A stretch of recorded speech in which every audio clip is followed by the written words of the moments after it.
जय राधा माधव जय कुंज बिहारी जय राधा माधव जय कुंज बिहारी जय गोपी जन वल्लभ जय गिरिवरधारी जय गिरिवरधारी जय यशोदानंदन ब्रज जन नंदन यशोदानंदन ब्रज जन नंदन यमुना तीरा वनचारी जय राधा माधव जय कुंज बिहारी हरे कृष्णा कृष्णा कृष्णा हरे हरे हरे राम राम राम हरे हरे हरे कृष्णा कृष्णा कृष्णा हरे हरे हरे राम राम राम हरे हरे हरे कृष्णा कृष्णा कृष्णा हरे हरे हरे राम राम राम हरे हरे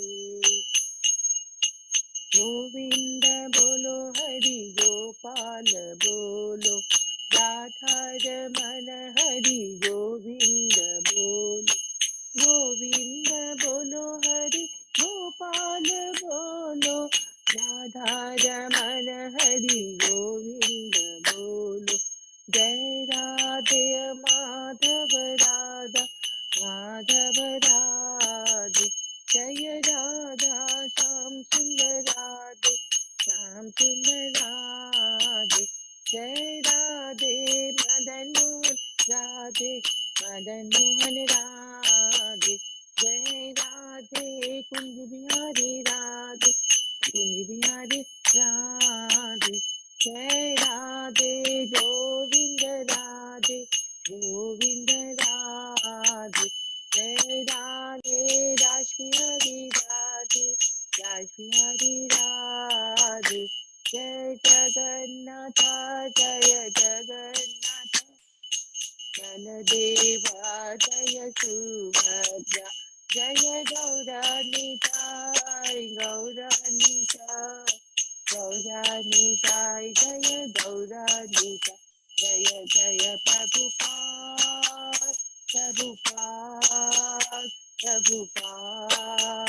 शिला प्रभुपाद जय जय गुरुदेव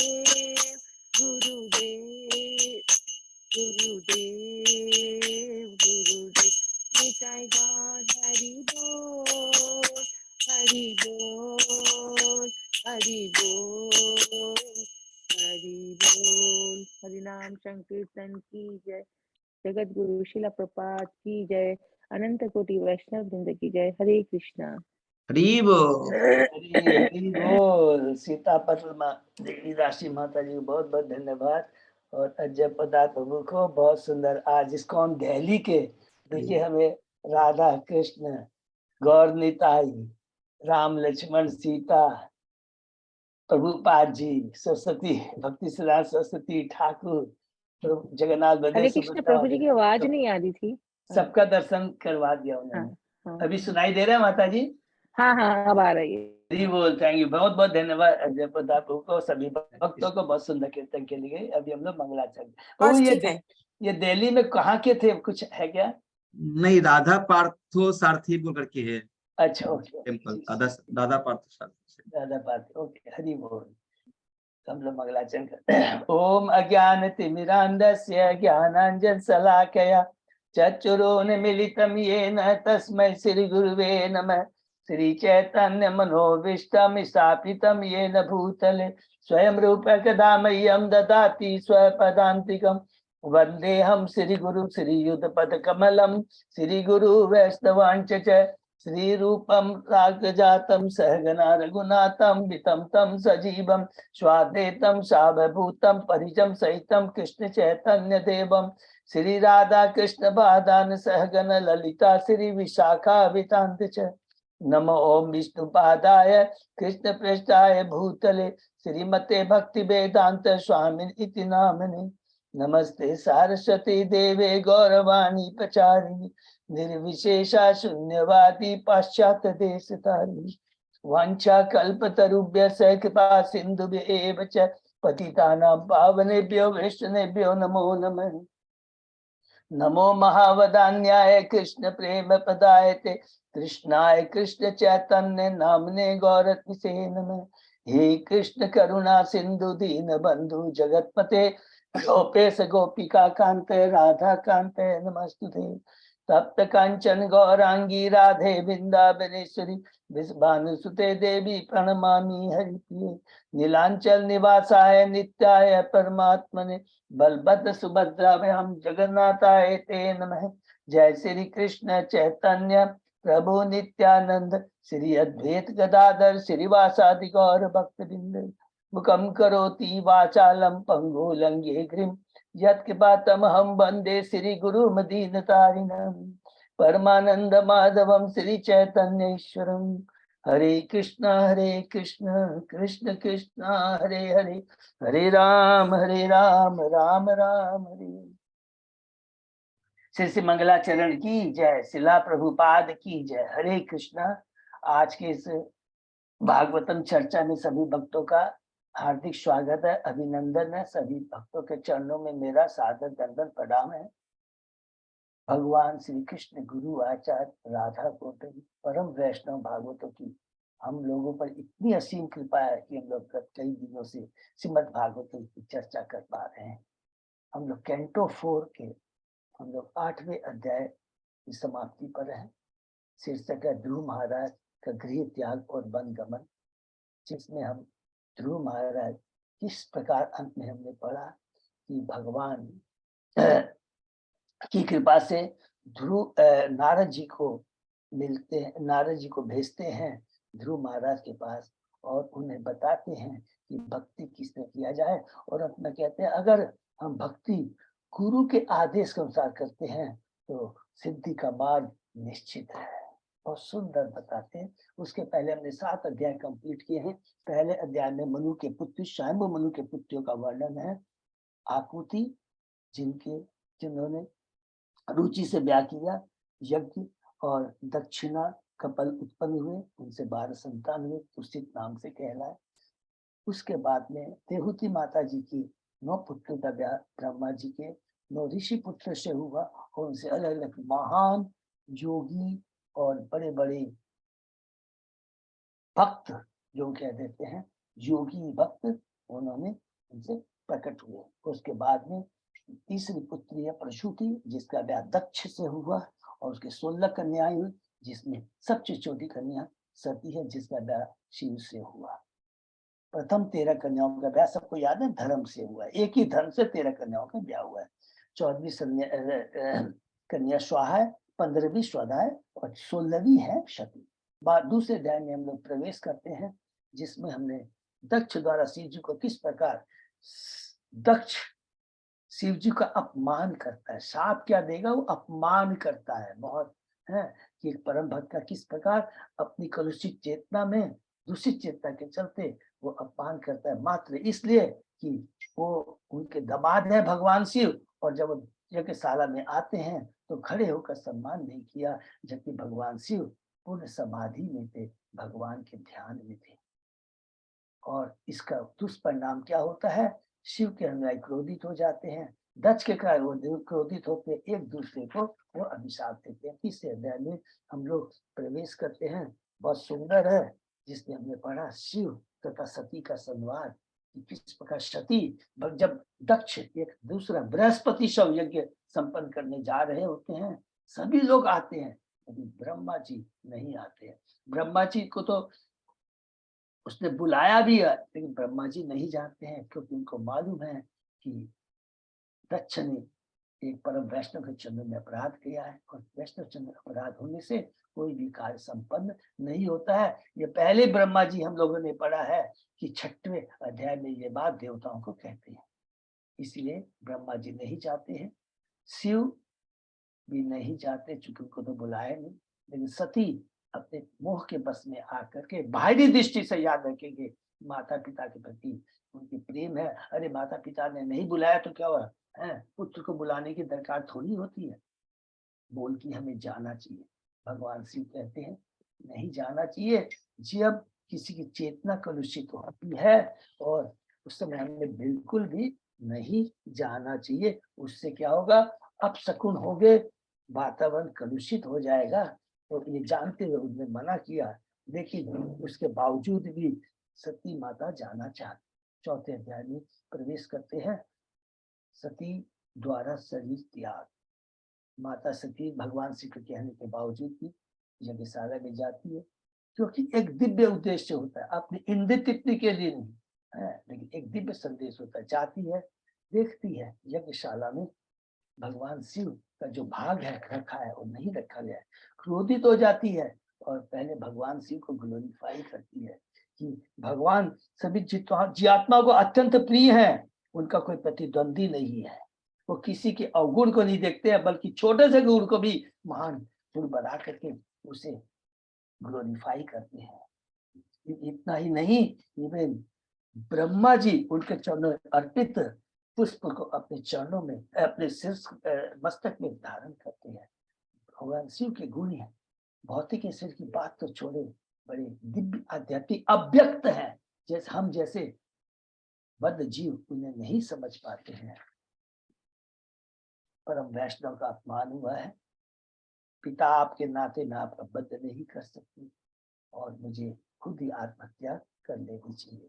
और कह कर करके अपनी योग साधना से वो अग्नि उत्पन्न करती है। भगवान के चरण से शिव भगवान शिव परम वैष्णव के चरणों का ध्यान करते तस्वीर ध्यान देते। 5वें अध्याय में प्रवेश करते हैं।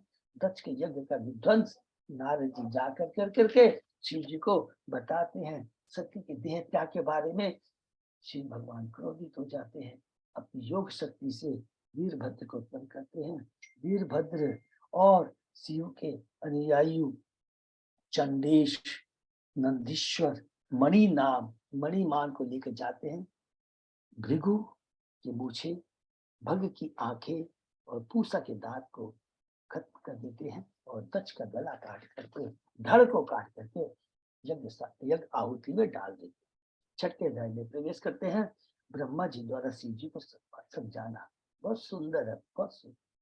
स्वयं ब्रह्मा जी देवताओं जब उनके पास आते हैं, उनको लेकर के जाते हैं शिव के पास, और जाने के पहले एक ही बात बोलते हैं, याद रखना वैष्णव के चरणों में अपराध हुआ है, कोई कार्य संपन्न नहीं होगा, चाहे वो भौतिक हो या आध्यात्मिक। भगवान शिव के पास जाते हैं।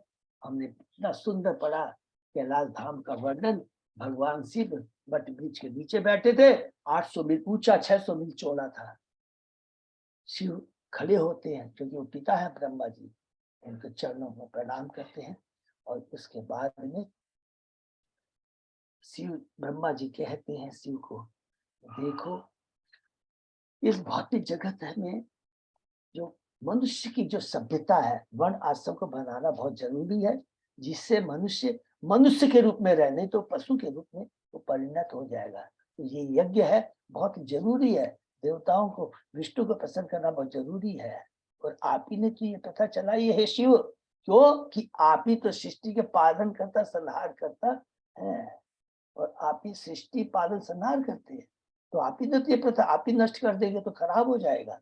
और दूसरी बात है वो ब्राह्मण है, इस तरह कहते हैं कि वो तो ऑलरेडी अपनी कलुषित चेतना के कारण मरा हुआ है। जाइए और पुनः उस यज्ञ को संपन्न करवाइए। हरि बोल। 7वें अध्याय में प्रवेश करते हैं। दक्ष द्वारा यज्ञ की समाप्ति। बहुत सुंदर इस 7वें अध्याय में भगवान से इतनी बढ़िया बात बोलते हो, हमेशा याद रखना चाहिए। कहते हैं कि मैंने वास्तव में कलुषित चेतना के हिसाब से, ईर्ष्या के भाव से, घृणा के भावना से मैंने दक्ष को नहीं मारा है, उसका वध नहीं किया है। वो तो एक पिता माता जैसे अपने बच्चे को करहस्तर करने का दंड देती है, मैंने वैसा ही किया और आप जैसा चाहते हैं वैसा ही होगा। भृगु को, भग को, पूषा को जिस प्रकार आप चाहते हैं वैसा। भृगु को मूछें मिलेगी, भग को आंखें मिलेगी और पूषा को तो केवल सत्तू की रोटी खाते ही प्रसन्न होना पड़ेगा। यज्ञशाला में जाते हैं, भृगु वेलकम करता है और दक्ष को उसका धड़ मिलता है। जैसे ही दक्ष को बकरे का धड़ मिलता है, अपनी चेतना में आता है, वो सबसे पहले श्रद्धा पूर्वक शिव को देखता है। भगवान शिव को देखते ही उसकी सारा मन स्वच्छ हो जाता है, सती को याद करता है, फिर भगवान शिव की स्तुति करके कहता है आपने जो दंड दिया है वो मेरे लिए कल्याणकारी है। आपने वही काम किया जो चरवाहा करता है, आप तो पशुपति है, दंड न देते तो मुझे नरक में जाना पड़ता। उसके बाद में भगवान शिव यज्ञ में पुरुडास नामक आहुति दी जाती है। जैसे आहुति दी जाती है, विष्णु भगवान प्रकट हो जाते हैं और भगवान विष्णु का अलग अलग लोगों ने, जितने भी ब्रह्मांड में आए थे, योगी, ब्राह्मण, पुरोहित, देवता, ब्राह्मण, सब लोग, यज्ञ पत्नियां, प्रसूति जो दक्ष की पत्नी है स्वयं, कितना सुंदर ग्लोरिफिकेशन करते हैं। और उसके बाद में भगवान विष्णु यज्ञ संपन्न होता है। भगवान विष्णु दक्ष को कहते हैं, बहुत सुंदर बात कहते हैं, ये दक्ष मेरे में, मेरे जीव, मेरी सब आत्मा है और जिनको मैंने शक्ति प्रदान की है सारे देवता, में कोई भी अंतर नहीं है। शिव ब्रह्मा में कोई भिन्न मत मानो। नंबर 1। दूसरी बात कहते हैं, मेरे अलावा कोई भी दूसरा स्वतंत्र नहीं है। क्यों नहीं है? मैं शक्तिमान हूं और सारी पूरे सब शक्तियां, या ये बहुत इंपॉर्टेंट चीज है, केवल एकमात्र पुरुष कृष्ण है और बाकी सब क्या है? शक्तियां हैं, उनकी शक्तियां। हम जीव सब उनकी शक्तियां है। जीव तत्व जो है ये शक्तियां है, ये याद रखेंगे। ये क्या कर करके खत्म होता है और अंत में इसमें हम पढ़ते हैं कि किस प्रकार माता सती फिर दोबारा हिमालय की पुत्री के रूप में जन्म लेती है और भगवान शिव को खबर चुकती है। 8वें अध्याय के अंदर में हम प्रवेश करते हैं, बहुत ही सुंदर है, जिसके अंदर विशेषकर ध्रुव महाराज के गृह त्याग और वनगमन। लेकिन उसके पहले हम लोगों ने इसके बारे में पढ़ा, ब्रह्मा जी के जो एक अधर्म जो पुत्र है उसके बारे में, जो कि अपनी बहन मूसा से ब्याह करता है और उसके चलते जो भी, देखिए कितनी संतान, जो माने वंशजें उत्पन्न होती है, वंशावली कितनी हो जाती है, सारी अधर्मी होती है। तो कौन कौन है? दंभ माया, फिर उनसे लोभ निकृति, फिर उससे क्रोध हिंसा, उसी से फिर कली और दुरुति, फिर मृत्यु और भित्ति और अंत में यातना और इसके बाद में नरक। हरि बोल। सबको कृष्ण करो, सबको हरे कृष्ण हाथ जोड़ो, हरि बोल। बोल। और उसके बाद में हम शुरू करते हैं स्वयंभू मनु के पुत्र उत्तानपाद के बारे में। उत्तानपाद का पुत्र हमने पढ़ा ध्रुव, और उनके 2 पत्नियां हैं, सुरुचि सुनीति। सुरुचि के पुत्र है उत्तम और सुनीति के पुत्र है ध्रुव। सुनीति बड़ी है, सुरुचि छोटी है। किस प्रकार एक बार ध्रुव महाराज अपमानित होते हैं अपनी माता के द्वारा, सौतेली भी माता के द्वारा। उत्तानपाद कुछ नहीं बोलते हैं, क्रोधित हो जाते हैं, क्षत्रिय है ना, क्रोधित होकर करके अपनी माता के पास में आती है। और सुनीति को ऑलरेडी महल के दास दासियों ने बता दिया था कि किस प्रकार ध्रुव महाराज अपमानित हुए हैं और क्रोधित हो चुके हैं, सांस फूल रही थी। पढ़ा है हमने, छोटा सा बच्चा 5 साल का, सांस जोर जोर से सांस ले रहा है, कुछ बोल नहीं पाता है। लेकिन सुनीति माता जी को जो हम लोग याद करेंगे वो क्या बोलती है? सबसे पहले चिंता क्या रहती है कि मेरा बेटा किसी दूसरे की अमंगल की कामना न करे। ये बहुत इंपॉर्टेंट है। और जो कोई गलती करता है उसको खुद ही उसका दंड भोगना पड़ता है। और फिर कहती है कि मैं अभागी हूं, दुर्भाग्यवश तुम्हारे पिता यहाँ पर एक एक चीज शिक्षा देती है। एक राजा है, राजा क्या क्या कर्तव्य है वो पूरा नहीं किया, वो मुझे दासी समझते। तुम्हारी जो इच्छा है एकमात्र भगवान ही पूरी कर सकते हैं, दूसरा कोई पूरा नहीं कर सकता है। देवताओं की पूजा में कष्ट करते हैं, तुम्हें भगवान की शरण में जाना चाहिए। वही मुक्ति दाता है और वही जन्म मृत्यु के चक्र से हमें मुक्त कर सकते हैं। हरि बोल। ध्रुव महाराज माता के वचनों को लेकर और बहुत सुंदर बीच में कहती है, सुरुचि ने जो कहा है बहुत उत्तम बात कही है कि तुम्हें भगवान की भक्ति करना चाहिए। उसके अवगुणों को न देख करके उसके जो गुण को उसने जाहिर किया है, उसको प्रकट किया अपने पुत्र के सामने। एक एक चीज हमेशा अच्छों के गुण को प्रकट कीजिए, जिससे क्या होगा, अवगुण की कभी वो बात ही नहीं सोचेगा। हमें हमेशा ये प्रयत्न करना, हम अपने गुणों के बारे में अवगुणों के बारे में सोचेंगे, उससे हमारी चेतना कलुषित होती है। हम है आखिर बद्ध जीव, माया के बंधन में हम बद्ध जीव है, इसीलिए तो बद्ध। तो हमें प्रयत्न करना है अपनी कमजोरी को ध्यान में रखते हुए हमें अपने जीवन में कार्य करने हैं। ध्रुव महाराज माता की बात सुन जाते हैं, जंगल में चले जाते हैं, रास्ते में जा रहे हैं। नारद मुनि, भगवान अपने प्रतिनिधि नारद को भेज देते हैं। पाप नाशक हाथों से हरि बोल उन्होंने ध्रुव का स्पर्श किया और कहते तुम्हारी तो अभी खेलने की उम्र है, सुख दुख लाभ हानि तो ये जीवन में चलता रहता है, तुम्हें इसकी चिंता नहीं कर। और तुम जो कार्य करने जा रहे हो, बड़े बड़े योगी तक इसमें हार जाते हैं। अगर तुम्हें तो एक बालक हो, तुम्हें वापस चला जाना चाहिए। संतुष्ट असंतुष्टता ये तो भौतिक जगत में चलते रहे। फिर कहते हैं प्रत्येक व्यक्ति जो अपने से ज्यादा योग्य हो, जर्नल वो शिक्षा देके हम बद्ध जीवों को देने जा रहे हैं, उनका सम्मान करना चाहिए, उनसे बहुत प्रेम करना। उसका अरे ये मेरे से बड़ा ज्ञानी योगी है, बराबर से मित्रता करनी चाहिए। और जो बेचारे अज्ञानी हैं उन पर कृपा करनी चाहिए। फिर अब यहाँ ध्रुव महाराज कहते हैं, हे प्रभु, हे गुरु, आपने जो कहा सत्य है, लेकिन मैं तो रहा एक क्षत्रिय। मैं चाहता हूं कि मुझे ऐसा राज्य मिले जो तीनों लोकों में किसी के पास में नहीं। भगवान नारद जी बहुत प्रसन्न हो जाते हैं। यहाँ एक एक चीज बहुत अच्छी लिखा है। ऐसा नहीं कि तुम भौतिक चीजें चाह रहा, नहीं ये चीज नहीं, तुमको ये करना चाहिए, तुम्हें भगवान की प्रेमा भक्ति के लिए करना चाहिए। नहीं, कोई बात नहीं, जो कुछ भी हमारी इच्छा है, हम निष्काम कर्म के लिए, सकाम कर्म के लिए, मोक्ष के लिए जो भी इच्छा है, केवल एक ही के पास जाना चाहिए, भगवान श्री कृष्ण के पास। तो कहते हैं तुम्हारी माता सुनीति ने जो कहा है वो बिल्कुल सही कहता है। कहते हैं कि धर्म अर्थ काम हो, जिसकी भी जो इच्छा है तुम्हें भगवान के पास। तो कहते हैं तुम यमुना नदी के पास में जाओ। यमुना नदी बड़ी शुभ, पवित्र, स्वच्छ है। अष्टांग योग के बाद में बताते हैं। और उसके बाद में कहते हैं कि तुम जंगल में जाकर के भगवान का विग्रह को तैयार करो। कुछ बात नहीं है, समय काल देश पात्र के हिसाब से जो कुछ भी मिल जाए हमें करना चाहिए। मट्टी से भगवान की विग्रह को बनाओ। और उसके बाद में भगवान के रूप का वर्णन हुआ है, बहुत सुंदर। भगवान हमेशा सुंदर है, प्रसन्न मुद्रा में रहते हैं, युवा अवस्था में रहते हैं, उन पे बहुमूल्य मणि में मुकुट धारण करते हैं, सदैव मुस्कुराते रहे। तो नारद जी कहते हैं मैं तुम्हें एक मंत्र देता हूँ, ओम नमो भगवती वासुदेवाय। ईश्वर का इस मंत्र को ध्यान में रखो, ईश्वर का विग्रह स्थापित करो और उसके बाद में तुम भगवान की भक्ति में लग जाओ। जंगल में जो कुछ भी मिल जाए वनस्पति प्राप्त है, उसे खाकर संतुष्ट होना चाहिए। हम लोगों के लिए शिक्षा है कि हमें कभी भी ऐसा नहीं कि हमारे पास में अच्छा भोजन नहीं है तो ये नहीं है तो नहीं, जो कुछ भी मिल जाए हमें उसके से संतुष्ट रहना चाहिए।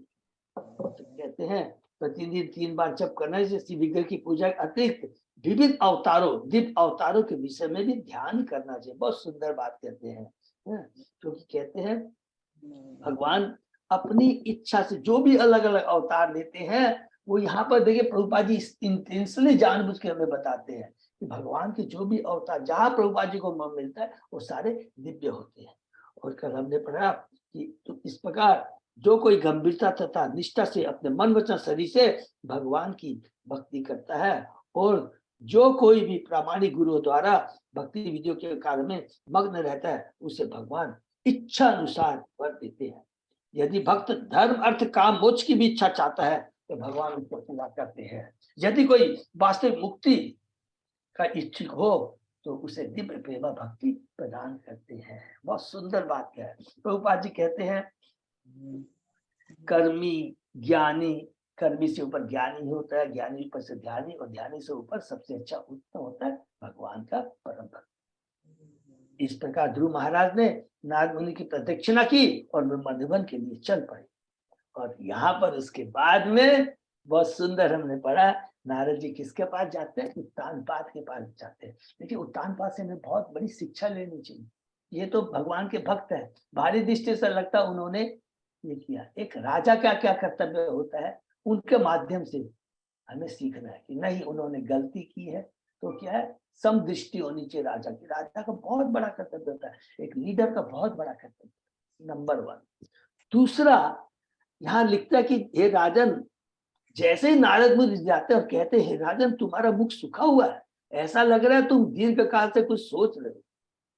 राजा कहता है कि हे ब्राह्मण, मैं अपनी पत्नी में इतना जा आसक्त हूं और इतना पतित हूं कि अपने 5 वर्ष के बालक के साथ इतनी क्रूरता का व्यवहार किया।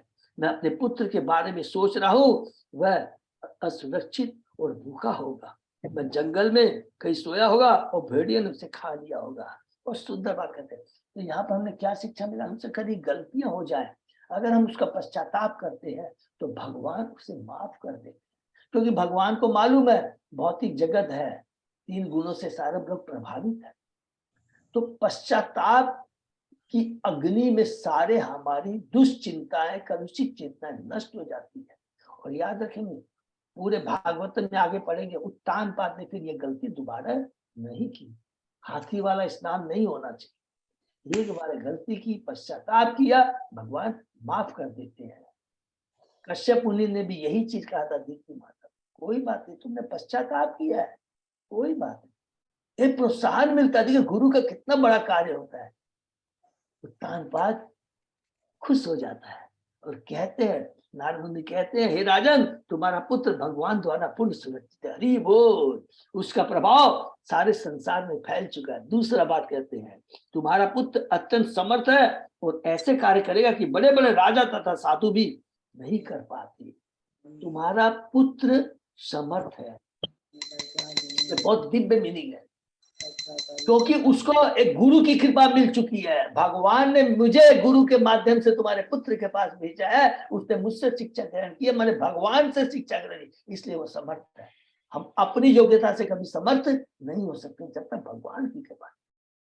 बहुत इंपॉर्टेंट एक चीज है, तुम्हारा पुत्र बहुत शीघ्र ही घर आएगा और तुम्हारी ख्याति, हरि बोल, सारे संसार में फैलाएगा। भगवान जी कहते हैं, यहाँ बहुत सुंदर बात कहते हैं, शरणागति का अर्थ है कि उसे दृढ़ विश्वास होना चाहिए कि भगवान सदैव सब समय सब जगह उसकी रक्षा करेंगे। इसको हम लोग नोट करें। पूर्ण शरणागति क्या है? भक्ति विनोद ठाकुर ने कहा, अनुकूल से संकल्प प्रतिकूल से रक्षते रक्षति इति विश्वासो गोप्य वर्णन ददा। माने 6 जो हमने शरणागति के गुण है उसमें एक है रक्षति इति विश्वास। ये विश्वास होना चाहिए कि भगवान वास्तव में ही हमारे रक्षक है, वही एकमात्र रक्षा करेंगे और कोई दूसरा रक्षा नहीं कर सकता, क्योंकि खुद ही वो बंधा हुआ है, 3 माना के प्रभाव में बंधा, वो हमारी क्या रक्षा करे।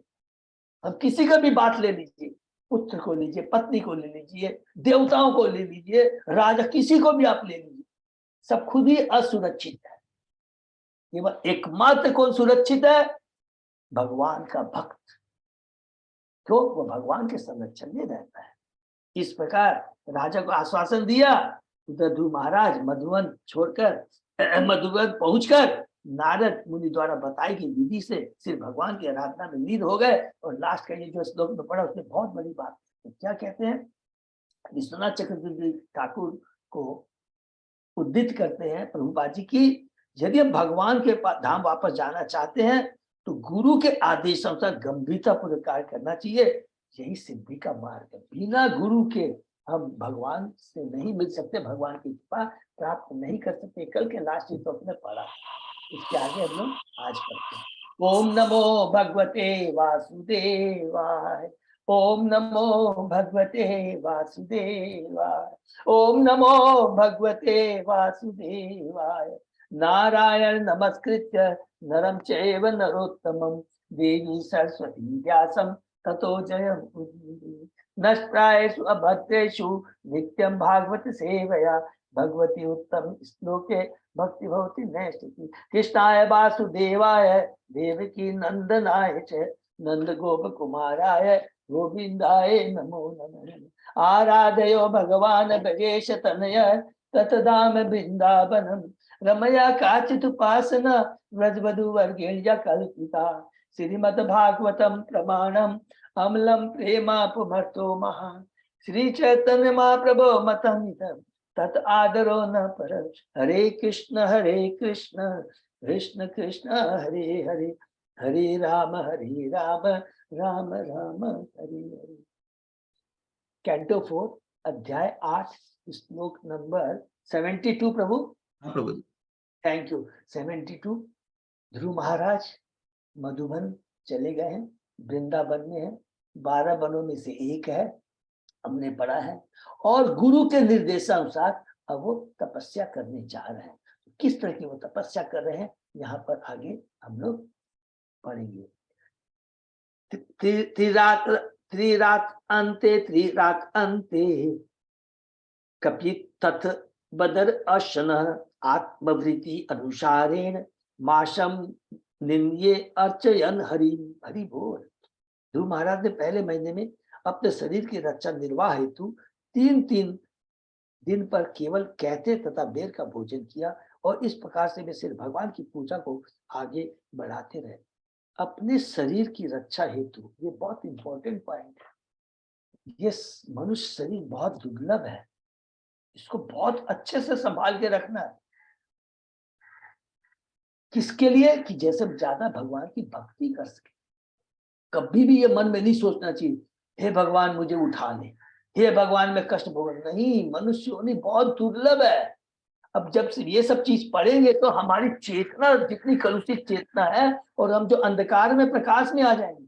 कई बार बोलते अरे यार ये तो क्या भक्ति कर रहा है, अपना शरीर को संभाल रहा है, इतना शरीर पर ध्यान देता है। अपनी इंद्रिय तृप्ति के लिए नहीं। मेरा शरीर स्वच्छ रहेगा तो मैं ज्यादा से ज्यादा भगवान की भक्ति कर सकूं, और इसी जीवन में जन्म मृत्यु चक्र से मुक्त हो सकूं। बहुत इंपॉर्टेंट, अपने शरीर को बहुत संभाल के रखना है। कपितत एक फल है जो हिंदी में कहता कहलाता है। इसके फल बंदर खाते हैं, इसे मनुष्य कम ही खाते हैं। किंतु ध्रुव महाराज ने शरीर के निवार के लिए ऐसे फलों को ग्रहण करना स्वीकार किया। बहुत जरूरी है। शरीर को भोजन चाहिए, किंतु भक्त को चाहिए कि जीव की तुष्टि के लिए भोजन न करें। हरि बोल। जीव की तुष्टि के लिए भोजन करेंगे तो हम शरीर को अच्छा रख भी नहीं पाएंगे। ये भी एकदम पक्की बात है। भगवद गीता में आदेश है कि शरीर को स्वस्थ रखने भर के लिए ही भोजन किया जाए, विलास के लिए नहीं। ध्रुव महाराज आचार्य थे, किंतु तपस्या करके ये हमें शिक्षा देना चाहते कि भक्ति किस प्रकार की जाए। हमें ध्रुव महाराज की भक्ति प्रक्रिया को समझना चाहिए। उन्होंने कितने कष्ट से दिन बिताए, यह अगले श्लोकों में बताया गया है। हमें यह सदैव स्मरण रखना होगा कि भगवान का प्रमाणी भक्त बनना कोई सरल कार्य नहीं, किंतु इस युग में भगवान चेतन की कृपा से यह सरल हो गया है। इसको भी अंडरलाइन कर लें। क्या बोलना चाहते हैं कि भगवान की तुष्टि के लिए, भगवान की कृपा प्राप्त करने के लिए सत्य युग में, त्रेता युग में, द्वापर युग को याद करेंगे हम लोग। लाखों लाखों वर्ष तक तपस्या। दूसरा, हमें त्रेता युग में बड़े बड़े यज्ञ, द्वापर युग में विग्रहों की सेवा, विग्रहों की पूजा। लेकिन अभी इस कल युग में चेतन महाप्रभु ने इतने उदार है, इसको सरल बना दिया। एकमात्र यज्ञ जो कि अभी हम लोगों ने 6ठे अध्याय के लास्ट में श्लोक में पढ़ा था, क्या कि जब ब्रह्मा जी कहते हैं शिव को कि आप यज्ञ को संपन्न कीजिए, और अंत में गोपाल जी कहते हैं एकमात्र यज्ञ इस कल युग में एक ही है, हरिनाम संकीर्तन, हरे कृष्ण महामंत्र का जप। हरि बोल। ये चेतन महाप्रभु की कृपा है। और हरिनाम यज्ञ से क्या मिल रहा है? जन्म मृत्यु जरा व्याधि से छुटकारा नहीं, हो तो बहुत मामूली चीज है, वो तो ज्ञानी को भी मिलती है। भगवान की दिव्य प्रेमा भक्ति मिलती है। हरि बोल। इतना बड़ा है ये मंत्र है, इसको याद रखें कि इतना इस मंत्र को इजी नहीं लेना है, जो कि न तो ज्ञानी को न ध्यानी किसी को नहीं है, ये हरि मंत्र है। किंतु यदि हम चेतन बाबू के उदार आदेशों का भी पालन नहीं कर सकते तो हम भक्ति के निमित्त कर्तव्यों को कैसे कर सकते हैं। हरि बोल। इस युग में ध्रुव महाराज के तप का अनुसरण कर पाना कठिन है, किंतु नियमों का पालन होना चाहिए। हमें चाहिए कि गुरुओं द्वारा बताए गए विधि विधान का उल्लंघन न करें, गुरु के आदेश का उल्लंघन न करें। गुरु का आदेश ध्रुव महाराज ने as it is, Prabhupada ji ने as it is, Prabhupada ji को गुरु महाराज ने पहली विजिट में 1922 में कहा कि यू शुड गो अब्रोड, और पश्चिमी देश में जाकर करके तुम्हें प्रचार करना चाहिए। प्रभुपाद जी को 1922 में मिला, लेकिन कितने सालों बाद, जब उस समय वो छोटी उम्र थी, लेकिन गुरु के आदेश को उन्होंने शिरोधार्य रखा, भूले नहीं, और 70 साल की उम्र में वो पश्चिम देश में गए। मलेच्छों को उन्होंने उद्धार किया, निर्विशेष बात उद्धार किया। जहां तक हमारे इस्कॉन आंदोलन का संबंध है, हम यही कहते हैं कि मनुष्य 4 निषेधात्मक नियमों का पालन करे, 16 माला जप करे और जीव को स्वाद में न लगाकर भगवान को परंतु एकमात्र प्रसाद ही ग्रहण करे। इसका यह अर्थ नहीं है कि हम यदि हम उपवास करें तो भगवान की भी उपवास करें। हरि बोल।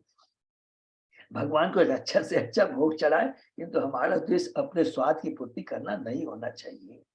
जहां तक संभव हो सादा भोजन ग्रहण करे, जिससे भक्ति के साथ शरीर निर्वाह हो सके। भगवान को तो 56 भोग लगाना है। हमारा कर्तव्य है कि हम ये स्मरण रखें कि ध्रुव महाराज की तुलना में हम नगण्य। हरि बोल। उन्होंने आत्मस्कार के लिए जो कुछ भी किया उसे कर पाना हमारे नितांत असंभव है, किंतु हमने इस युग के लिए सभी प्रकार की छूट दे रखी है।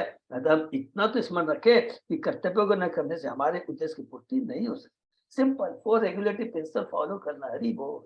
नाम का जप करना है, बताइए, और भगवान को भोग लगा के प्रसाद पाना है। हमारा परम कर्तव्य है कि हम ध्रुव महाराज के चरण चिन्हों का अनुसरण करें, क्योंकि वे अत्यंत दृढ़ व्रत थे। हमें भी इस जीवन में भक्ति करने के लिए अपने कार्य को पूरा करने का व्रत लेना चाहिए। हमें इस कार्य को पूरा करने के लिए दूसरे जीवन की प्रतीक्षा नहीं करनी चाहिए। हरि बोल। देखिए कितना सुंदर प्रभुपाद जी कह रहे हैं। क्यों कह रहे हैं कि दूसरे जीवन की प्रतीक्षा नहीं करनी चाहिए? कलयुग है, कलयुग में आयु कम है, अल्प बुद्धि है, दाता बदन हाहाकार है, अशांति है, लेकिन चेतन महाप्रभु की इतनी असीम कृपा है, इतनी सरल विधि उन्होंने दे दी है, जिसके लिए कोई योग्यता की दरकार नहीं, कोई धन की दरकार नहीं, कुछ दरकार नहीं। केवल दरकार क्या है? ध्रुव महाराज की जैसे दृढ़ प्रतिज्ञता, दृढ़ता, जो गुरु ने कहा उसको फॉलो करना है। द्वितीयम च तथा विधि तथा माशम षष्ठे अर्बको दिने तीर्ण पर्णाब्धिभि शीर्ण कृतान्ने अभय चयन विभुम। दूसरे महीने में महाराज ध्रुव 6 दिन तक 6 दिन पर खाते, शुष्क घास तथा पत्ते ही उनके खाद्य पदार्थ थे। इस पर उन्होंने अपनी पूजा चालू रखी। तृतीयम च आनयम माशम नवे नवे हनि अपभक्ष उत्तम श्लोकम उपाधावत समाधिना। तीसरे महीने में वे प्रत्येक 90 दिन केवल जल पीते रहे। इस प्रकार वे पूर्णतः समाधि में रहते हुए पुण्य श्लोक माने भगवान, पुण्य श्लोक भगवान श्री भगवान की पूजा करते रहे। चतुर्थम अपि वेमाशम द्वासे द्वासे अहनि वायु पक्षो जिह्वासो ध्यायन देवन अधारयत।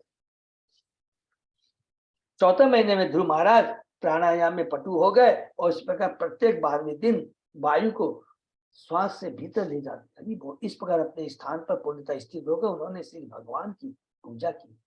पंचमे मासी अनुप्राप्ते जिह्वासो नृपात्मज ध्यायन ब्रह्म पदा एकेन तस्तो स्थाणु इव अचल। 5वें महीने में राजपुत्र महाराज ध्रुव ने श्वास रोकने पर ऐसा अधिकार प्राप्त कर लिया कि वे एक ही पांव पर खड़े होने में रहने में असमर्थ थे, मानो कोई अचल ठूट हो। इस पर उन्होंने पर ब्रह्म में अपने मन को केंद्रित कर दिया, क्योंकि उन्होंने कहा था ना ध्यान विधि के लिए बताया था, अष्टांग योग याद है ना सबको, अष्टांग योग के लिए बताया। सर्वतो मन आकृष्य हृदि भूतो इंद्रिय आशयम ध्यायन भगवतो रूपम न अद्राक्षित किंचना परम। उन्होंने अपनी इंद्रियों तथा उनके कार्यों पर पूर्ण नियंत्रण प्राप्त कर लिया और इससे अपने मन को चारों ओर से खींचकर सिर्फ भगवान के रूप में स्थिर किया। हरि बोल। यहाँ पर ध्यान के यौगिक नियमों की व्याख्या की गई है। मनुष्य को अन्यत्र मन न बांटकर सिर्फ भगवान के स्वरूप पर स्थिर करना होता है। इसका यह अर्थ नहीं कि किसी निर्गुण वस्तु में ध्यान केंद्रित किया जाए या उसका ध्यान किया जाए, ऐसा करना समय का व्यय है, जैसा कि भगवत ने कहा है। इसको फिर प्लीज अंडरलाइन करें। बोले प्रभु ये तो बार बार पढ़ते, बहुत जरूरी है। प्रभु बातचीत में कृपालु, बहुत डरते रहते हैं। कभी भी शून्यवादी, निराकारवादी, मायावादी के चक्कर में पड़ के भगवान निराकार नहीं, भगवान साकार है, साकार का ध्यान करना चाहिए। भक्तों को भी कहा गया ध्यान करना चाहिए, और उसकी विधि क्या है? एकमात्र हरि नाम का जप कर करके हम भगवान का ध्यान कर सकते हैं, भगवान के रूपों का ध्यान कर सकते हैं, अलग अलग अवतारों के बारे में क्या ध्यान कर सकते हैं। केवल हरि नाम का जप करने से इंद्रिया वश में हो जाती है। हरि बोल। आधारम महत आदि नाम प्रधान पुरुष ईश्वरम ब्रह्म धार्यमानस्य त्रयो लोका चमक्तिरे। इस प्रकार जब ध्रुव महाराज ने समग्र भौतिक सृष्टि के आश्रय तथा समस्त जीवात्मा के समान से भगवान को अपने वश में कर लिया तो तीनों लोग हिलने लगे। देखिए कितनी बड़ी बात है। हरि बोल। भगवान को अपने वश में कर लिया, अपने भगवान को अपने हृदय में धारण कर लिया, भगवान को वश में कर लिया। हरि बोल। कौन है वो भगवान जो भौतिक सृष्टि के आश्रय तथा समस्त जीवात्मा के सामने, उन भगवान को अपनी भक्ति की शक्ति से उसने अपने बस में कर लिया। भगवान तो कहते हैं कि मैं कहीं नहीं रहता हूँ, जहां मेरे भक्त रहते हैं मैं उन्हीं के हृदय में रहता हूँ, उन्हीं के बस में रहता हूँ, उन्हीं के कंट्रोल में रहता हूँ। इस श्लोक में ब्रह्म शब्द महत्वपूर्ण है। ब्रह्मन का अर्थ है वह जो न केवल सबसे महान है, वरन जिसमें विस्तार की असीम शक्ति है।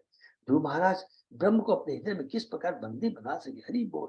इस प्रश्न का उत्तर जीव गोस्वामी ने बहुत अच्छे ढंग से दिया है। उनका कथन है कि भगवान ही ब्रह्म के मूल है, अतः उनसे बड़ा कोई नहीं है। भगवद्गीता में परमेश्वर कहते हैं मैं ब्रह्म का आश्रय हूँ। सबको समझ में आ रहा है? ब्रह्म का आश्रय माने ब्रह्म ज्योति आश्रय।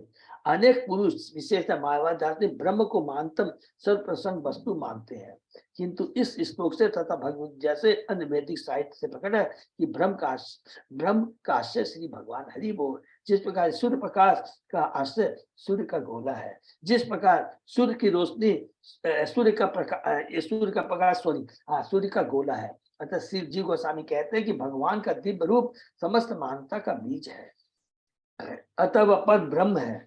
चूंकि परम ब्रह्म ध्रुव महाराज के हृदय में विराजमान थे, विद्यमान थे, अतः वे गुरुतम से भी बढ़कर हो गए। हरि बोल। इसलिए उनके भार से तीनों लोक तथा वैकुंठ लोक की सारी वस्तुएं हिलने लगी। ये देखिए बहुत बड़ी पावरफुल बात करें। जो भगवान का जो परम भक्त होता है ना, हमने पढ़ा है विदुर जी के बारे में पढ़ा था कि सदैव भगवान को हृदय में धारण करके चलते थे, वो जहां भी जाते थे वो तीर्थ स्थान। इतने परम, तो भगवान का जो परम भक्त होता है कितना पावरफुल होता है। ये श्लोक किसी को भी हम दिखा देंगे समझ में आ जाएगा कि भौतिक शक्ति और आध्यात्मिक शक्ति में क्या फर्क है। कितनी बड़ी आध्यात्मिक, तीनों लोक हिल गए ध्रुव महाराज की भक्ति के सामने के। क्यों? उसने भगवान को अपने हृदय में धारण कर लिया। तीनों लोक वैकुंठ लोक की सारी वस्तु हिलने लगी। हरि बोल। महत्त्व की समझ ब्राह्मणों की, जिसमें सभी जीवात्मा है, चरम परिणीति है। ब्रह्म इस महत्व का आश्रय है, पर ब्रह्म प्रधान तथा पुरुष दोनों का स्वामी है। प्रधान का अर्थ है सूक्ष्म पदार्थ यथा आकार, तथा पुरुष का अर्थ है जीवात्मा जो सूक्ष्म भौतिक जगत में आकर फंस गई है। इन्हें परा प्रकृति अपरा प्रकृति भी कहते हैं, जो हम लोगों ने पढ़ा था कैंटो 3 के 26वें अध्याय में, कैंटो 2 के 4-5वें अध्याय में, इवन कैंटो 3 के हम लोगों ने 5वें अध्याय में पूरा पढ़ा है। किसके बारे में सबको याद है ना? महापुरुष, प्रधान, महत्वत्व, मिथ्या अहंकार, अलग अलग स्टेप में। श्री कृष्ण ही दोनों प्रकृतियों के नियंत्रण, इसको भी अंडरलाइन कर लीजिए, दोनों ही प्रकृतियों के, अतः वे प्रधान तथा पुरुष के स्वामी। वैदिक पंथों में परब्रह्म को अंततः विष्ट शास्त्रा कहा जाए। इससे यह सूचित होता है कि श्री भगवान प्रत्येक वस्तु में प्रवेश करने वाले तथा प्रत्येक वस्तु पर नियंत्रण रखने वाले हैं। ब्रह्म संहिता से इसकी पुष्टि है। अंडांतरस्थ परमाणु चयांतर स्तंभ, इसका न केवल ब्रह्मांडों में बल्कि प्रत्येक परमाणु में प्रवेश है भगवान का है। भगवद गीता में श्री कृष्ण यह भी कहते हैं, विष्टभया इदम कृतस्नम। श्री भगवान प्रत्येक वस्तु में प्रवेश करके उसका नियमन करते हैं। अपने हृदय में परम पुरुष के निरंतर साचर से ध्रुव महाराज ब्रह्म के समान हो गए। हरि बोल। इस प्रकार सबसे भारी हो गए जिससे सारा ब्रह्मांड कांपने लगा। निष्कर्षतः ऐसा व्यक्ति जो अपने हृदय में श्री कृष्ण के दिव्य रूप का ध्यान करता है, वह अपने कार्यों से सारे विश्व को चकित कर सकता है। यही योग की सिद्धि है। जैसा कि भगवद गीता में कहा गया 6वें अध्याय के 47वें, योगी नाम अपि सर्वेशाम। सभी योगियों में कौन सा योगी? भक्ति योगी सर्वश्रेष्ठ है, क्योंकि वह अपने हृदय में श्री कृष्ण का निरंतर चिंतन करता है और दिव्य प्रेमा भक्ति में लगा रहता है। सामान्य योगी आश्चर्यजनक भौतिक कार्य कर सकते हैं जिनमें असिद्धियां कहा जाता है, किंतु भगवान का शुद्ध भक्त इन सिद्धियों से बढ़ के ऐसे कार्य करता है जिससे सारा ब्रह्मांड दहल जाए। तो इसको भी अंडरलाइन हम लोग कर लेंगे, एक एक चीज करते हैं। कितनी बढ़िया बात है कि जो भगवान का भक्त होता है। हरे कृष्णा प्रभु। हरे कृष्णा कार्तिक कृष्ण दास प्रभु। ध्रुवराज महाराज जो किया था ना, भक्ति जो किया था। हरे कृष्णा प्रभु, आपका आवाज कट रहा है प्रभु। कोई सुन पा रहा है प्रभु क्या बोलना चाह रहे हैं? नहीं, उनका नेटवर्क इशू लग रहा है तो आवाज नहीं आ रही थी। ध्रुव महाराज अष्टांग योग किया था ना, भक्ति योग किया था प्रभु। उसने अष्टांग योग किया था, लेकिन भगवान की असीम कृपा है। उसने बहुत, हम लोगों ने सबने पढ़ा है ना, क्या पढ़ा है कि वो क्या कर रहा था? सब बहुत अच्छा प्रश्न है। ओम नमो भगवते वासुदेवाय। वो भगवान श्री कृष्ण का ध्यान कर रहा था, भगवान को याद कर रहा था, और अष्टांग योग विधि से वो क्या कर रहा था? अपने इंद्रियों को वश में कर रहा था। उद्देश्य उसका क्या था? भगवान को प्राप्ति करना। उसका उद्देश्य नहीं था कि ब्रह्म में विलीन होना। ठीक है प्रभु। अष्टांग योग की विधि क्या है? अब हमने भी क्या पढ़ा है? अष्टांग योग की विधि का उद्देश्य क्या होता है? परमात्मा को मिलने का, वो तो परमात्मा को दर्शन करने का। हाँ, वो तो बात की बात है प्रभु। उसके पहले क्या है जो हमने यम, नियम, आसन, प्राणायाम और प्रत्याहार, ये 5 चीजों को बहुत ध्यान से सुनेंगे। इसका mind control. Very good. Mind control करने के बाद में परमात्मा का ध्यान करते हैं, और जब परमात्मा के ध्यान करते करते आंखों में आंसू आने लगते हैं, भगवान के जागृत, तब हमें भक्ति करना है। और प्रहलाद महाराज ऑलरेडी भक्ति करे क्या? ओम नमो भगवते वासुदेवाय, भगवान को याद कर रहे हैं। और उन्होंने अष्टांग योग की विधि से अपने इंद्रियों को बस में किया है। तो ठीक है ना। तो अल्टीमेटली क्या करेंगे? उन्होंने भक्ति की है। भक्ति किस लिए की है? भौतिक इच्छा को लेके की है। लेकिन कहते हैं कि अगर भौतिक इच्छा को लेके भक्ति की है, कोई बात नहीं है। ठीक है प्रभु। तो क्या करेंगे? उन्होंने अष्टांग योग के माध्यम से उन्होंने किया, अपनी इंद्रियों को बस में किया है। उद्देश्य क्या है? ब्रह्म ज्योति में नहीं जाना, पर योगी नहीं बनना, अष्ट सिद्धियां प्राप्त नहीं करना है। उद्देश्य क्या है? भगवान को प्राप्त करना है। लक्ष्य याद रखेंगे, लक्ष्य क्या होता है? तो उसका भक्ति योग है कि उसने भगवान की भक्ति की है। इसलिए बड़ा 3 लोकों में वो साम्राज्य है वो प्राप्त करनी चाहिए। ठीक है ना प्रभु? हाँ, योग हो। यदो एक पादेन स पार्थिव अर्भक तस्तो तत् अंग गुष्ट निपीडिता मही न नाम तत्र अधर्म इवो इंद्र विधिष्ठिता तरिएव सव्यो इतरत पदे पदे। जब राजपुत्र ध्रुव महाराज अपने एक पांव पर अविचलित भाव से खड़े रहे तो उनके पांव के भार से आधी पृथ्वी उसी प्रकार नीचे चली गई जिस प्रकार की हाथी के चलने से पानी में नाव कभी गाय चलती है तो कभी गाय। अभी वो देखिए कितनी बड़ी भक्ति की शक्ति है। ये कोई भौतिक चीज नहीं है क्योंकि स्वयं भगवान के हृदय में है। तो जिसके हृदय में भगवान हो है, जो तीनों लोकों के मालिक है, जिनसे द्वारा सृष्टि हुई है, तो समझ सकते हैं क्या हो सकता है। इस श्लोक का सबसे महत्वपूर्ण पद पार्थिवार्भका अर्थात राजा का पुत्र है। जब ध्रुव घर पर थे तो राजपूत होते हुए भी अपने पिता की गोद में चलने से रोक दिए गए थे, किंतु जब वे आत्म साक्षात अथवा भक्ति में आगे बढ़े गए तो वे अपने अंगूठे के भार से पृथ्वी को हिला सकते थे। तो आप ये किसी को भी पढ़ के सुना सकते हैं, बता सकते हैं कि भौतिक शक्ति मजबूत होती है या आध्यात्मिक शक्ति। भौतिक शक्ति में आपको फिजिकली सब कुछ करना पड़ता है, आध्यात्मिक शक्ति से केवल एक चिंतन मात्र से भगवान अपनी एकमात्र से ब्रह्मांड की सृष्टि कर सकते हैं, ब्रह्मांड का विनाश कर सकते हैं, ब्रह्मांड का पालन करते हैं। भगवान को आने की दरकार नहीं है। आते किस लिए है? हमने पढ़ा है भक्तों से आदान प्रदान करने के, ये मूल उद्देश्य होता है। भक्तों की रक्षा करना, असुरों को मारना, ये तो भगवान के बाएं हाथ का खेल है। वो तो धाम में भी बैठ के कर सकते हैं। तो भक्ति की इतनी शक्ति होती है, आध्यात्मिक शक्ति। सामान्य चेतना तथा कृष्ण चेतना का यही अंतर है। सामान्य चेतना में राजा के पुत्र को भी उसका पिता किसी वस्तु के लिए मना कर सकता है, किंतु जब वही व्यक्ति हृदय में कृष्ण चेतना से युक्त हो जाता है तो अपने अंगूठे की दाव से पृथ्वी को हिला सकता है। हरि बोल। कोई यह तर्क नहीं कर सकता वही ध्रुव जी ने पिता की गोद में चलने से मना कर दिया गया था, सारी पृथ्वी को किस प्रकार हिला सकते हैं। इस तर्क को विद्वान पसंद नहीं करते हैं। बहुत इंपॉर्टेंट बात यह है, कभी भी हमें तर्क नहीं करना चाहिए। अपूर्ण इंद्रियों से पूर्ण की शक्ति के बारे में, आध्यात्मिक शक्ति के बारे में चैलेंज नहीं, प्रश्न करना भी अपराध है, तो पसंद नहीं है। क्योंकि देखिए सिंपल हम चीज एक बार कह रहे कि प्रभु क्यों तर्क नहीं करे। जितना से बड़ा आदमी आएगा, मेरे को एक ही चीज आता है, बड़ा से बड़ा साइंटिस्ट कहता है मैंने ये काम किया, मैं ये हेल्प किया। तो प्रभुपाद जी ने पूछा कि तुम कहते हो हाइड्रोजन ऑक्सीजन से मिलकर के पानी बनता है, तो पहले ये बताओ हाइड्रोजन और ऑक्सीजन किसने बनाया? टनों टन जो हाइड्रोजन ऑक्सीजन है ये किसने दिया? खाली इसका जवाब दे दो। साइंटिस्ट का मुंह बंद हो गया।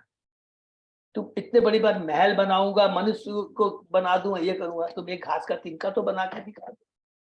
प्रभुपाद जी इतने सिंपल थे, तो ये किसने बनाया? खाली इसका जवाब दे दो। उसके पीछे कोई शक्ति है ना, वो कौन है? कृष्ण है। और ये कृष्ण गीता में कहते हैं। प्रभुपाद जी इतना सुंदर तरीके से स्टेप बाय स्टेप करके पहले बोलते थे लॉजिकली, उसके बाद में शास्त्र को कोट कर देते थे, गीता भागवतम को कोट कर देते थे। अपने मन से कुछ नहीं बोलते थे, मैं कह रहा हूं नहीं, ये देखो शास्त्र बोल रहा है। जो चीज भी भौतिक जगत में हो रही है, जो कुछ भी आप देख रहे हो, गीता उसका जवाब है। मैं भगवान हूं, ठीक है, तुम भगवान हो, चलो तुम एक काम करो, गोवर्धन पर्वत को थोड़ा उठा के दिखा दो। चुटकी अंगुली में भगवान ने उठाया। माने बहुत सुंदर, इसलिए में कभी तर्क नहीं करना चाहिए। इस तर्क को विद्वान पसंद नहीं करते क्योंकि ये नग्न मातृका तर्क साथ का उदाहरण है। इस तर्क में कोई यह सोच सकता है कि चूंकि माता बचपन में नंगी रहती थी इसलिए उसे तरुण होने पर भी नंगी रहना चाहिए। हरि बोल। ध्रुव महाराज की माता इसी प्रकार सोचती रही होगी क्योंकि उसने ध्रुव को पिता की गोद में नहीं चलने दिया। अतः वह सब क्यों मानने लगी कि ध्रुव के भार से पूरी पृथ्वी हिलने लगी, क्योंकि स्वयं भगवान है उसके पास, उसने भगवान को बस में कर लिया है। वह अवश्य अत्यधिक आश्चर्यचकित होगी जब उसने जाना होगा कि सिर्फ भगवान का निरंतर करने से ध्रुव पृथ्वी को उसी प्रकार दबा सकते हैं जिस पर नाव पर चढ़ने पर हाथी नाव को दबाता है। हरि हो। तस्मिन् अभिद्याति विश्वम आत्मनो द्वारम निरुद्य अशुम अनन्या धिया लोका निरुक्षवा निपीडिता भृशम सलोक पालासनम यजुहरि। जब ध्रुव महाराज गुरुता में भगवान विष्णु से एकाकार हो गए तो उनके पूर्ण रूप से केंद्रीभूत होने तथा शरीर के छिद्रों को बंद करने से समग्र चेतना तथा सारे विश्व की सांस घुटने लगी और सभी लोगों के समस्त बड़े बड़े देवताओं का दम घुटने लगा। अतः वे श्री भगवान की शरण में आए। हरि बोल। देखिए उसने सांसें बंद कर ली है ना, बस सब कुछ बंद कर लिया। माने भगवान से ही सब कुछ आता है, जो कुछ है हमारे। तो सब लोग घमने लगे, सबका मन घुटने लगे, सांसें घुटने लगी।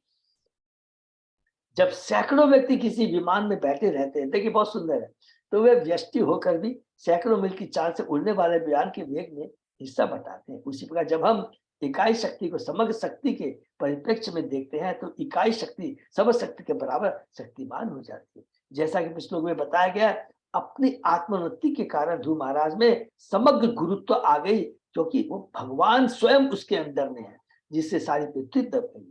इस प्रकार से उनका व्यष्टि शरीर ब्रह्मांड का समग्र शरीर बन गया। हरि बोल। अतः जब उन्होंने अपने मन को श्री भगवान में केंद्रित करने के लिए शरीर के सारे छिद्र बंद कर लिए तो ब्रह्मांड की सारी इकाइयां समस्त जीवात्मा, जिसमें बड़े बड़े देवता भी सम्मिलित है, भार के कारण घुटन का अनुभव करने लगी। अतः वे सब श्री भगवान की शरण में आए, क्योंकि उनकी समझ में नहीं आ रहा था कि यह क्या हो गया। ध्रुव महाराज द्वारा अपने शरीर के छेदों को बंद करना और उससे सारे ब्रह्मांड के श्वास द्वारों का रुद्ध होना एक ऐसा उदाहरण है जो यह बताता कि भक्त अपनी व्यक्तिगत भक्ति से सारे विश्व के लोगों को प्रभावित करके उन्हें भगवान का भक्त बना सकता है। हरि बोल। शुद्ध कृष्ण चेतना से युक्त चाहे एक ही शुद्ध भक्त क्यों न हो, वह सारे विश्व की चेतना को कृष्ण चेतना में बदल सकता है। शिला प्रभुपाद की जय। देखिए, यदि हम ध्रुव महाराज के चरित्र को पढ़े तो इसे समझ पाना कुछ भी कठिन नहीं होगा। ध्रुव महाराज को, प्रहलाद महाराज को, इसको पढ़िए और सब भूल जाइए, खाली प्रभुपाद जी को याद कीजिए। हम लोग प्रभुपाद जी, जिनकी आज कृपा से हम लोग यहाँ बैठे हुए कर पा रहे हैं।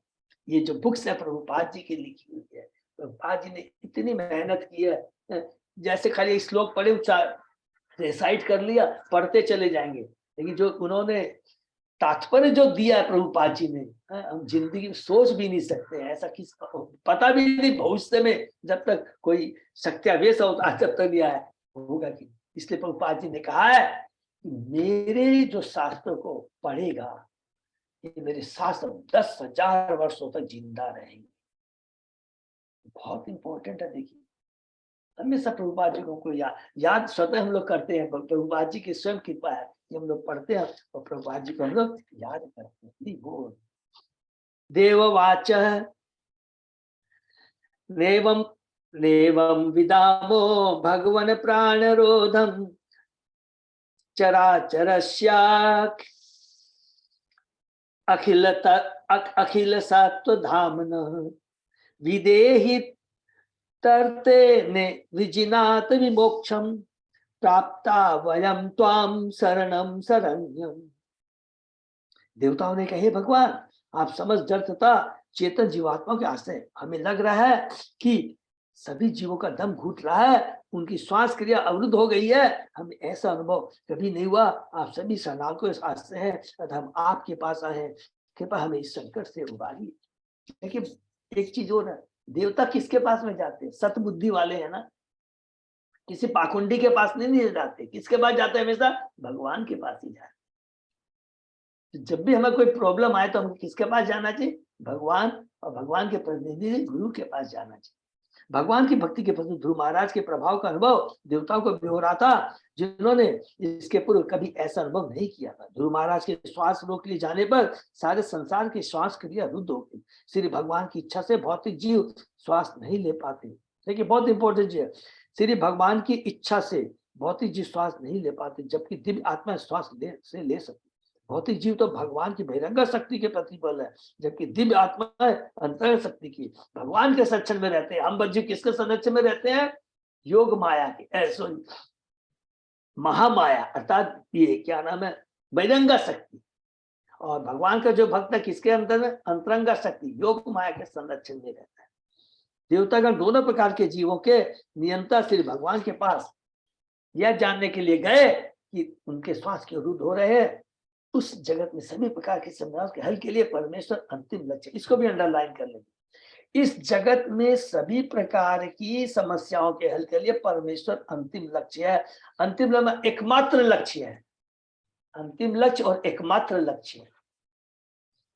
आध्यात्मिक जगत में कोई समस्या नहीं रहती, किंतु भौतिक जगत तो समस्याओं से भरा हुआ है, क्योंकि श्री भगवान दोनों जगतों के स्वामी है। अतः समस्याएं उत्पन्न होने पर उन्हीं के पास पहुंचना श्रेयकर है। कौन सा श्लोक याद आ रहा है? कैंटो 2 के 30 अध्याय का 10वां श्लोक। काम है अकाम है, जो कुछ भी मोक्ष, काम अकाम, निष्काम कर्म करने की इच्छा है, सकाम कर्म करने की इच्छा है, मोक्ष पाने की इच्छा है, तो केवल भगवान के पास ही जाना चाहिए। क्यों जाना चाहिए? क्योंकि भौतिक जगत और आध्यात्मिक जगत के मालिक भगवान ही, क्योंकि दोनों ही भगवान की शक्तियां एक बहिरंगा शक्ति से उत्पन्न है और एक अंतरंगा शक्ति से उत्पन्न है। आध्यात्मिक जगत अंतरंगा शक्ति का प्राकट्य है और भौतिक जगत बहिरंगा शक्ति का प्राकट्य है। जो भक्त है उनके पास जगत में कोई समस्या नहीं है। विश्व पूर्ण सुखायते चेतन भक्त का समस्त समस्याओं से मुक्त है, क्योंकि वे श्री भगवान के पूर्ण शरणागत। भक्त के लिए संसार में प्रत्येक वस्तु अत्यंत मोहक है, क्योंकि उसको वह भगवान की तीव्र भक्ति के लिए उपयोग में लाना जानता है कि कोई भी चीजें है वो भगवान की इच्छा के लिए, भगवान की भक्ति के लिए यूज होना चाहिए। प्रभु एक इस लास्ट श्लोक कर सकता हूँ अजय पदार्थ? हाँ प्रभु जी कर लीजिए। तो अब देवता जाते भगवान उत्तर देते हैं। श्री भगवान वाच माँ बेष्ट बालम तपसो दुरत्य यात निवर्त येष्ये प्रतियात स्वधाम यतो ही वह प्राण निरोध आशित ओतान पादी मई संगतात्मा। श्री भगवान ने उत्तर दिया, हे देवो तुम इससे विचलित न हो। यह राजा उत्तानपाद के पुत्र की कठोर तपस्या दृढ़ निश्चय के कारण हुआ है, जो इस समय मेरे चिंतन में पूर्णता लीन है। उसी ने सारे ब्रह्मांड की श्वास को रोक दिया है। तुम लोग अपने अपने घर जा सकती हो। मैं उस बालक को कठिन तपस्या करने से रोक दूंगा तो तुम इस परिस्थिति से उबर सकोगे। हरि बोल। भगवान ने बता दिया देवताओं को कि देखो तुम्हें हमें जो शक्ति है, तुम तो भौतिक शक्ति है, भौतिक शक्ति से तुम भौतिक जगत के लोगों को कुछ दे देते हो, किसी को अग्नि जल पानी, लेकिन मेरा भक्त की जो शक्ति है उससे तुम भी घबरा गए। तो भक्त की शक्ति, भौतिक शक्ति और आध्यात्मिक शक्ति में क्या फर्क है? भगवान कहते हैं घबराने की जगह जाओ, तुम लोग अपने अपने लोकों में जाओ। यहाँ पर प्रयुक्त एक शब्द संगतात्मा का अर्थ मायावादी दार्शनिकों के द्वारा गलत ढंग से लगाया गया। वे कहते हैं कि ध्रुव महाराज का आत्म परमेश्वर के परम आत्म से एक हो गया है। वे इस शब्द द्वारा यह सिद्ध करना चाहते हैं कि इस प्रकार परमात्मा तथा आत्मा संयुक्त हो जाते हैं। इसको हम कल बहुत डिटेल में डिस्कस करें। बहुत सिंपल चीज है कि वो कहते एक हो गया, वो कहते माने भगवान में उसने भगवान को अपने हृदय में धारण कर लिया, दोनों एक हो गए। अरे मूर्खो, एक नहीं हुए। ये जो कि मायावादी कहते हैं, क्या कहते हैं कि भौतिक जगत के अंदर में सबसे बड़ी क्या है, जो भी कुछ है, गधा घोड़ा तुम आत्मा सब एक है। क्यों एक है? क्योंकि सब एक ही जगत से आए, ब्रह्म से आए, और ब्रह्म ही सत्य है। ये भौतिक जगत मिथ्या, ये सब तो टेम्परेरी है। सब ये गधा घोड़ा अलग अलग दिखाई देते हैं, कुछ समय के बाद में वो सब जाकर एक ही जगह ब्रह्म में विलीन हो जाएंगे। इसलिए वो कहते हैं ब्रह्म सत्य जगत मिथ्या। इतने मूर्ख। तो भैया एक बार जब विलीन हो गए तो फिर वापस कैसे आ गए? जबकि भगवान गीता में कहते हैं आत्मा घुलनशील नहीं है, विकार माने आत्मा में कभी विकार नहीं आता, चेंज नहीं आता है। मायावादी सब इसका उल्टा बोलते हैं। इसलिए प्रभुपाद जी जहां मौका मिलता है ये बोल देते हैं। ऐसे एक ही पश्चात दृष्टि आत्मा का पृथक अस्तित्व नहीं रहेगा। किंतु यहाँ पर श्री भगवान ने स्पष्ट कहा कि ध्रुव महाराज उनके ध्यान में इस प्रकार लीन थे कि विश्व चेतना स्वरूप वे स्वयं ध्रुव की ओर आकृष्ट हो गए। हरि बोल। देवों को प्रसन्न करने के लिए वे स्वयं ध्रुव महाराज के पास जाकर उनको कठोर तपस्या से रोकना चाहते थे। इस कथन से मायावादी दार्शनिकों के इस निष्कर्ष की पुष्टि नहीं होती कि परमात्मा तथा आत्मा एकाकार हो जाते हैं। भगवान तो अभी कहते हैं अभी मैं अलग से जाता हूँ, मैं अलग हूँ, मेरी अलग आइडेंटिटी है, मेरे ध्रुव मेरे शिष्य की अलग आइडेंटिटी है, मर्ज नहीं हुए हम लोग। अभी तो परमात्मा से भगवान ने ध्रुव महाराज इस कठिन तपस्या से रोकना चाहा। भगवान को प्रसन्न कर लेने से सभी को प्रसन्न किया जा सकता है। हरि बोल। इसको भी अंडरलाइन कर लेंगे प्लीज। भगवान को प्रसन्न करने से सबको प्रसन्न किया जा सकता है। जड़ में जल देने से सारे फूल फल पत्तियां अपने आप ही दुष्ट हो जाती है। पेट में भोजन देने से सारे शरीर के अंग क्या है, पुष्ट हो जाते हैं, तुष्ट हो जाते हैं। उसी प्रकार जिस तरह के पौधे की जड़ में सींच कर टहनी पत्ती आदि को तुच्छ किया, यदि मनुष्य श्री भगवान को अपनी ओर आकृष्ट कर सके तो सारा संसार आकृष्ट हो सकता है, क्योंकि श्री कृष्ण सारे ब्रह्मांड के कारण स्वरूप है।